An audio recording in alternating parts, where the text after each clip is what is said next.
নমস্কার, দেখছেন কলকাতা টিভি। সঙ্গে রয়েছে আমি স্বর্ণালী। শুরু করছি জেলার সারাদিন। আর জেলার সারাদিনের শুরুতেই যে খবরের দিকে নজর রাখবো, শ্যামবাজারে আজ বামেদের মিছিল। আরজি কর কাণ্ডের প্রতিবাদেই আজ বামেদের মিছিল। দেখতে পাচ্ছেন সেই ছবি, শ্যামবাজারে বামেদের প্রতিবাদ মিছিল।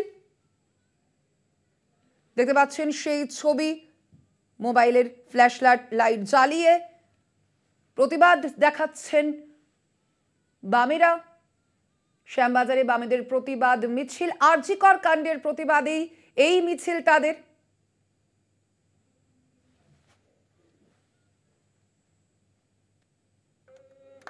আমরা করব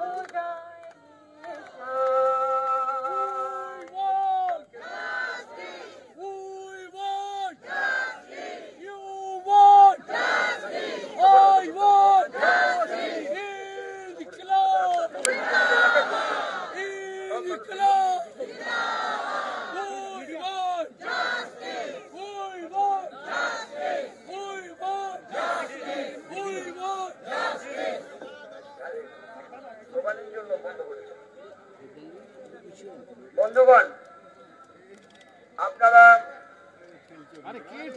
রাজাবাজার থেকে সবাই মিলে পায়ে হেঁটে এসছেন, অনেকে শিয়ালদা থেকে পায়ে হেঁটে এসছেন, কলকাতার উত্তর কলকাতার বিভিন্ন অঞ্চল থেকে পায়ে হেঁটে মিছিলে যোগ দিয়েছেন। কলকাতা পার্শ্ববর্তী জেলা থেকে আপনারা এসছেন। সবাইকে আমরা অভিনন্দন জানাই এবং যারা বামফ্রন্টে মিটিং মিছিলে সবসময় থাকেন না, তারাও অনেকে এসছেন, তাদের অভিনন্দন জানাই।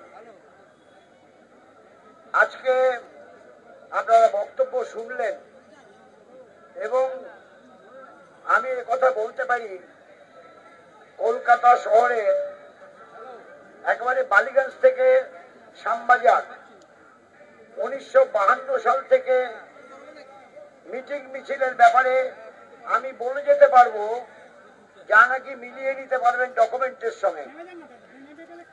কখনো এ ধরনের কোন একটা ইস্যুতে এই কথা বললে তো মুশকিল হয়ে যায়। আমি যে কথা বলছিলাম, কখনো একটা ইস্যুতে এতদিন ধরে লড়াই সংগ্রাম হয়নি।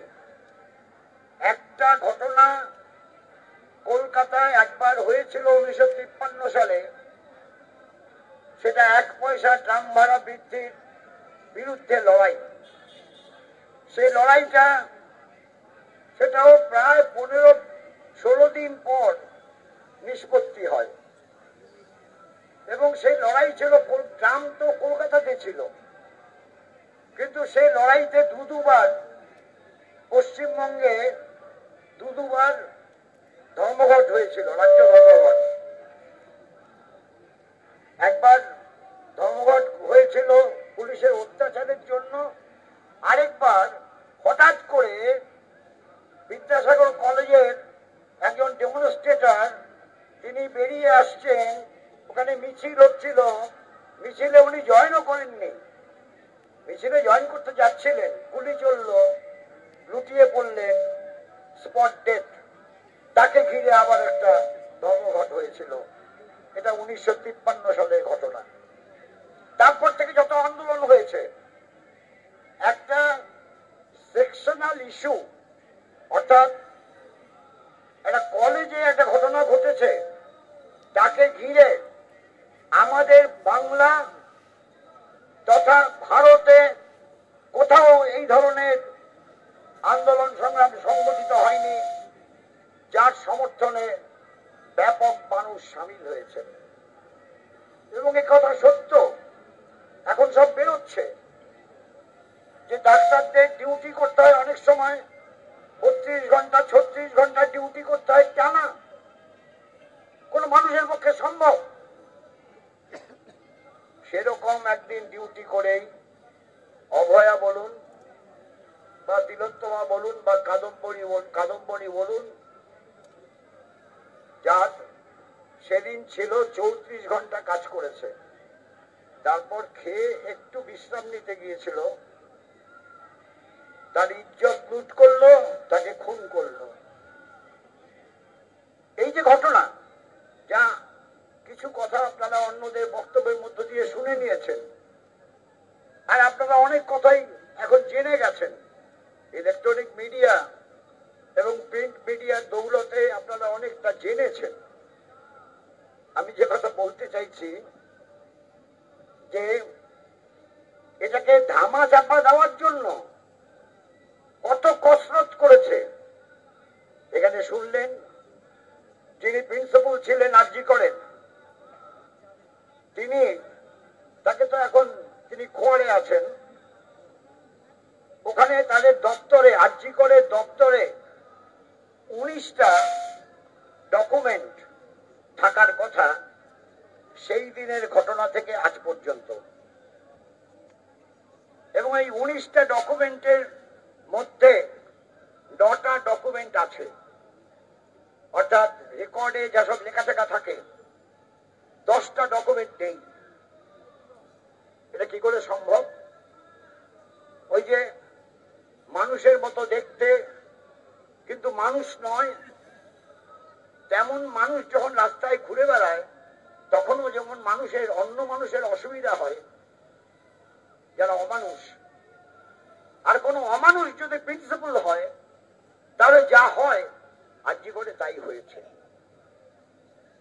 এখন এর বিরুদ্ধে চিকিৎসক, সিনিয়র, জুনিয়র, তারা যে লড়াই সংগ্রামে মিলিত হয়েছেন তাকে আমরা রাজ্য বামফ্রন্টের পক্ষ থেকে কুর্নিশ জানাই।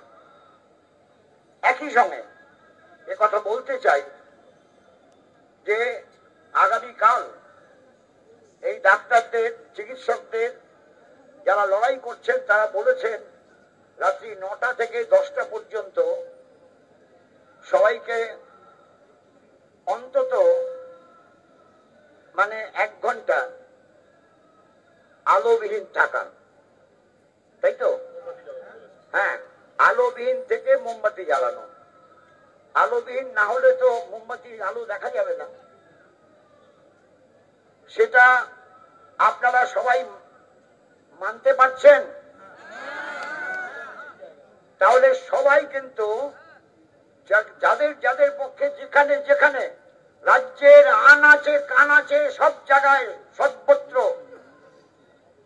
যদি 9টা থেকে 10টা পর্যন্ত মোমবাতি জ্বালিয়ে এই চিকিৎসক, এই চিকিৎসা কর্মী, সিনিয়র জুনিয়র যাই হোক না কেন, এবং ছাত্র এবং পশ্চিম বাংলার জনগণ যারা তাদের এই ন্যায়সঙ্গত আন্দোলনের পাশে আছে, যেমন রাজ্য বামফ্রন্ট এই ন্যায়সঙ্গত আন্দোলনের পাশে আছে, তাদের সবাইকে আবেদন করব কালকে রাত 9টা থেকে 10টা পর্যন্ত এই যে 1 ঘন্টা যে নিষ্পত্তিবের কর্মসূচি তাকে পালন করবেন। আর একটা কথা বলে আমি ছেড়ে দেব। আরজি করের ঘটনায় একটা অদ্ভুত জিনিস, টাকা পয়সা একেবারে আরজি করে গেট থেকে শুরু করে প্রিন্সিপালের দপ্তর পর্যন্ত। আরজি করে যখন এই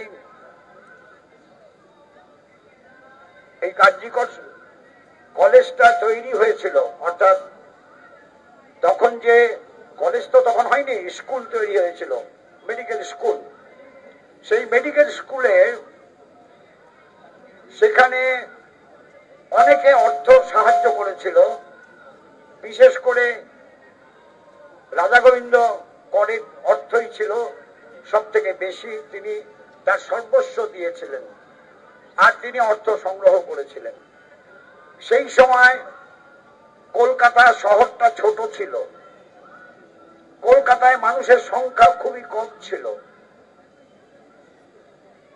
আমি অনেক পুরনো দিনের কথা বলছি। তার আহ্বানে ব্যবসায়ীদের একটি অংশ, সুবর্ণ বণিক সমাজ, তারাও অর্থ দিয়েছিলেন। আর তখনকার নিয়ম অনুযায়ী অর্থ যারা দান করে ডোনার কোটা থাকে, ব্রিটিশ আমলের নিয়মও ছিল। তো কোটা ছিল তাদের 6জন ছাত্র তাদের রেকমেন্ডেশনে ভর্তি হবে, সেটা কমে কমে এখন 2জন ছাত্র ভর্তি হতে পারে। এমনও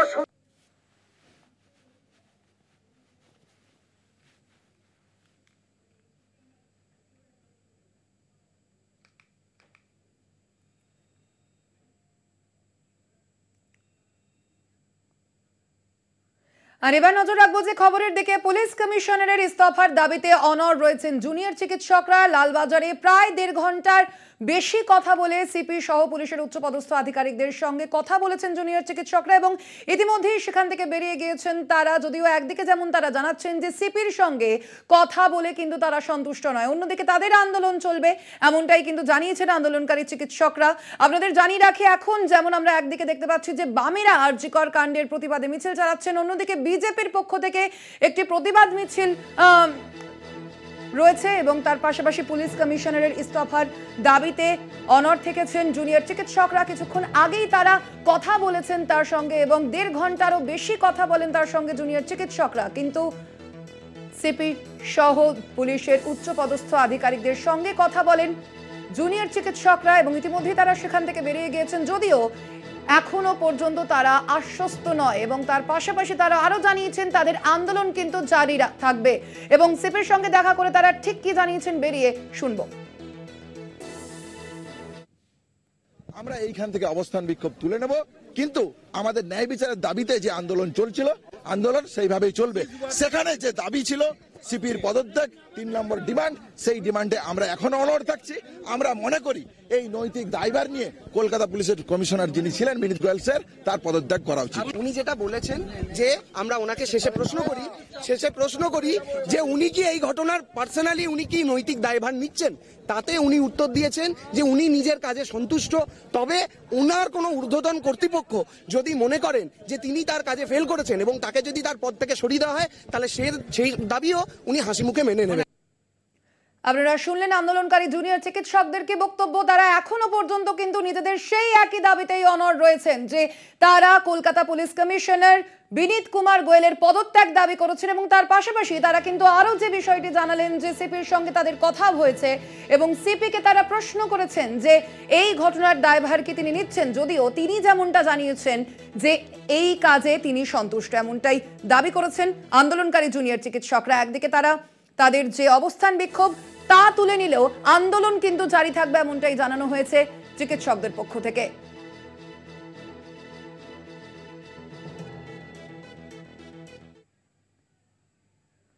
জেলার সারাদিনে এখন সময় একটা ছোট্ট বিরতির পর ফিরছি, সঙ্গে থাকুন। ফিরে এলাম বিরতির পর জেলার সারাদিন নিয়ে। এবার যে খবরের দিকে নজর রাখবো, আলিপুর কোর্ট থেকে বের করা হয় ধৃত সন্দীপ ঘোষকে এবং সোমবারই আমরা জানি যে সন্দীপ ঘোষ আরজিকরের প্রাক্তন অধ্যক্ষ সন্দীপ ঘোষকে গ্রেপ্তার করা হয় এবং 8 দিনের সিবিআই হেফাজতের নির্দেশ দেওয়া হয়েছে তাকে।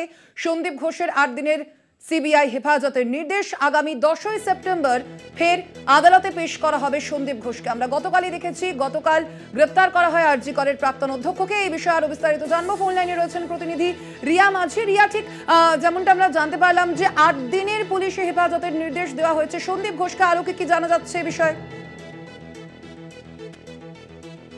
দেখো, 10/9 অব্দি অর্থাৎ 10ই সেপ্টেম্বর অব্দি কিন্তু পুলিশ কাস্টাডি দেওয়া হয়েছে এবং নেক্সট প্রোডাকশন 10 তারিখে সেপ্টেম্বরে। এবং যেটা দেখা গেল যে আজকে যখন এই সন্দীপ ঘোষ সহ 4 জনকে নিয়ে যাওয়া হয়, আর সেখানে যখন নিয়ে যাওয়া হয় রীতিমতো কিন্তু ক্ষোভে ফেটে পড়ে সেখানকার সাধারণ মানুষ সেখানে থাকা এবং লয়াররা যারা ছিলেন, রীতিমতো সন্দীপ ঘোষকে মারতে যায় তারা এবং কোর্টরুমের ভিতরেও কিন্তু অকথ্য ভাষায় গালিগালাজ থেকে আরম্ভ করে রীতিমতো চড়াও হয় তার উপরে।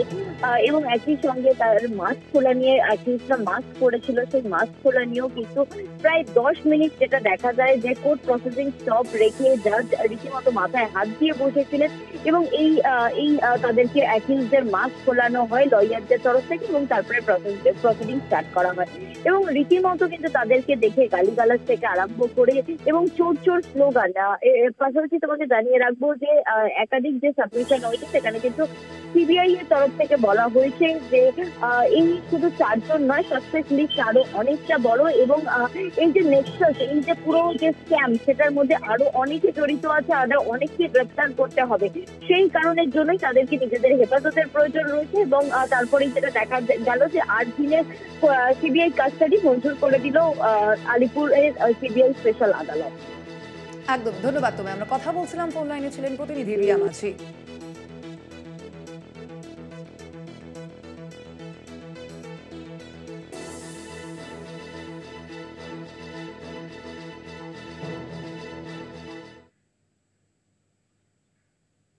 আসছে পরবর্তী খবরে।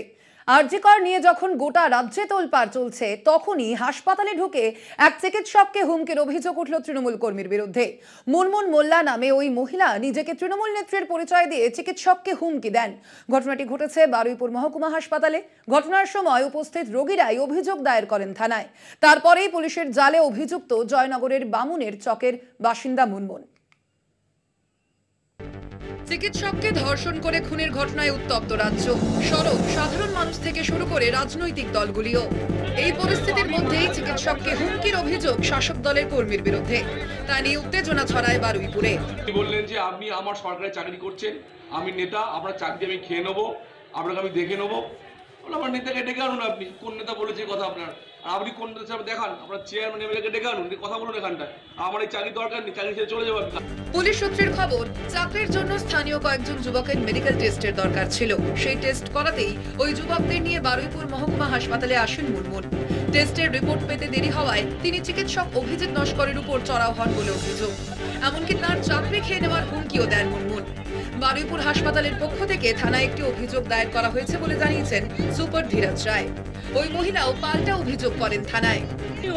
গরু ছাগল কোথায় আনতে বেরো। আমি তখন বলেছি যে গরু ছাগল আমরা না আপনি, ঠিক আছে? আমি আমরা গরু ছাগল নয়, আপনি গরু ছাগল, আপনি বলছে বেরিয়ে যান। আপনি গরু ছাগল, আপনাকে চাকরি তাহলে আপনার তারা চাকরি কি করে থাকে দেখবো, আমি এটুকুই বলেছি। মহিলার ব্যবহারে ক্ষুব্ধ হন ওই সময় হাসপাতালে হাজির থাকা অন্যান্য রোগীরাও। চিকিৎসককে হুমকি দেওয়ার পর রোগীরাই রুখে দাঁড়ান মহিলার বিরুদ্ধে। তারা বলতে থাকেন এর জন্যই সাধারণ মানুষ চিকিৎসার সুযোগ থেকে বঞ্চিত হচ্ছে। ওই রোগীরাই সুপারকে মহিলার বিরুদ্ধে থানায় অভিযোগ করতে বলেন। পরে হাসপাতাল সুপার বারুইপুর থানায় অভিযোগ দায়ের করেন। এই ঘটনায় স্থানীয় তৃণমূল নেতৃত্বের কোনো প্রতিক্রিয়া মেলেনি। ডাক্তারের নাকি উনি চাকরি খেয়ে নেবেন। আমি বুঝতে, কখনো বলছেন উনি এসপি অফিসে চাকরি করেন, কখনো বলছেন রেলে চাকরি করেন। এইভাবে করে এখানে মেডিকেল এত পেশেন্ট, আপনারা ভালোভাবেই জানেন এখন কলকাতা কোনো হসপিটালে খুব কমই ট্রিটমেন্ট হচ্ছে, কিন্তু বারুইপুরে আমাদের অ্যাসিস্ট্যান্ট সুপার, আমাদের সুপার এবং আমাদের এই ডাক্তার যেইভাবে পরিষেবা দিচ্ছে, আমরা কিন্তু প্রত্যেকেই খুশি। সেই ডাক্তারকে এসে তিনি হুমকি দিচ্ছেন, মানে এত বাজেভাবে বিহেভ করছেন বা হুমকি দিচ্ছেন ধারণার বাইরে। বারুইপুর থেকে প্রিয়গোপাল মুখোপাধ্যায়ের রিপোর্ট, কলকাতা টিভি। জেলার সারাদিন আজ এ পর্যন্তই। দেখতে থাকুন কলকাতা টিভি, রাত দিন 7 দিন।